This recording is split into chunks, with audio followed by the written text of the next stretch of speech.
Thank you very much, Ken Warkington. Down here in the winner's circle with tonight's Q&A guest. That's Brent McGrath. Brent, we got some questions from some Twitter followers as well as some live on-track questions. Are you ready?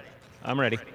All right, Brent. Well, first things first, many of our fans may recognize you as the trainer of Somebeach Somewhere. So one of our Twitter followers asked us, when did you know that Somebeach Somewhere was as good as he ended up being? Well, the first time we trained him at Mohawk, he was very impressive, but you still don't know. And, I would have to say probably when he set a world record going for $1 million in the Metro pace. I mean, that certainly stepped him up. A lot of horses can go fast miles when there's not big money on the line. It takes a good horse to do it under the pressure of the big money. They're all going all they can go. And, he showed us that night that he could be a bit special, and he was. That he certainly was. We're happy to be joined here tonight on track. 2 live fans to ask questions. So Gary DeLeo has the first of those fans right now. Okay, guys, I have Jason here from Queens, Meadowlands. Jason has a question for Brent. Yeah, Brett, when you go to the sales, what's more important, pedigree or confirmation? I'm not sure which is most important. They're both very important, but I think for the most of us, it's more confirmation because it's hard to afford both.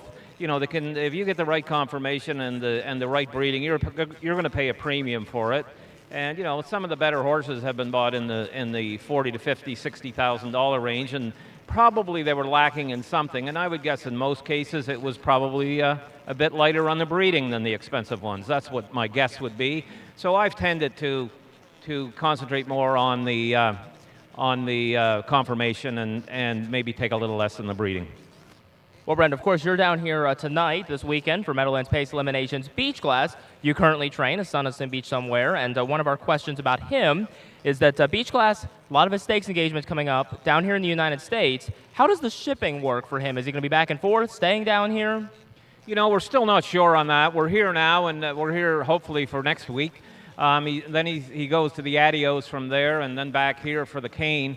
So we might go home for a little break. He's a homebody. He likes life at home. It's good, and we want to keep it as stress-free as we possibly can. And he doesn't mind trucking at all. And it's not a long haul for them. We haul him loose, so he's very comfortable. And I'm not sure. We'll just have to play it by ear. But I would probably at least make one trip home with him during this run in the U.S.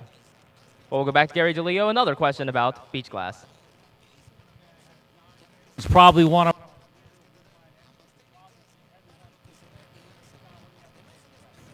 Just curious, was it a tough decision to take Paul McNeil off the horse?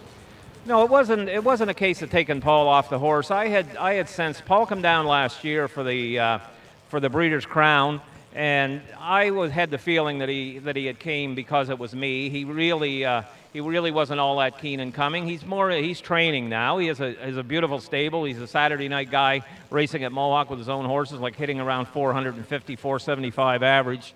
So I knew that he was a little bit uncomfortable there last year. So I brought it up to him this year, and which he agreed, and the decision was made. It wasn't my decision; it was our decision. And Paul's a very important part of the horse. He's in his barn.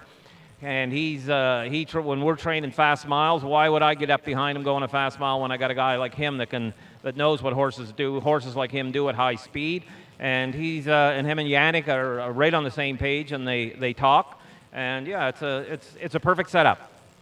Well, Brent, last question for you. Maybe a tough one though. Having grown up in the Maritimes, if you had to win one race, Meadowlands Pace or the Gold Cup and Saucer? Well, you are putting me in a bad spot. I mean, this race. I'd like to kind of go back and do 2008 again, and only get it done this time. We don't have quite the power we had back then, but maybe things will work in our favor this time. I mean, this is a huge race, the Meadowlands Pace. Us growing up, I mean, we always watched it, as is the Gold Cup and Saucer. I'm playing at this level now with the young horses, and this is a 3-year-old race, so it's not really fair to compare the two races. And I am a Maritimer, and the Gold Cup and Saucer is a huge race in our world, and to me. But this is here where we are today, and this is where we want to be. Well, Brent, we'll wish you the best of luck here this weekend, and we thank you so much for joining us. Thank you for having me.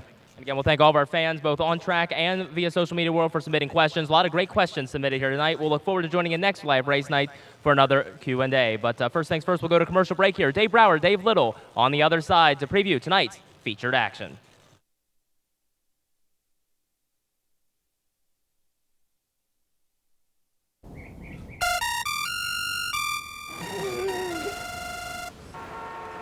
come on. I want sales reports on my desk by Monday.